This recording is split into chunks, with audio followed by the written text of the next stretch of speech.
सरकार बंद कर दे छन बोतल रे पेट्रोल। लोग भोगु छन केतनी टे असुविधा।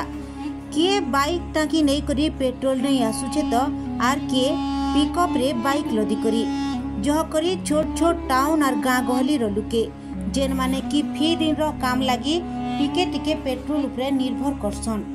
ए भितरे इहादे सोशल मीडिया रे गुटे वीडियो वायरल हेबार के लागिछे जेथिरे कि गुटे पिला बाइक रो टाकी खोली करी पेट्रोल पंप के पेट्रोल नहीं आसीछन। सूचना अनुसार से पिलार बाइक रो पेट्रोल अधा बाटे सरी जीवानु से जुगाड़ू बुद्धि करी टाकी हिटे करी पेट्रोल नहीं आसीछन।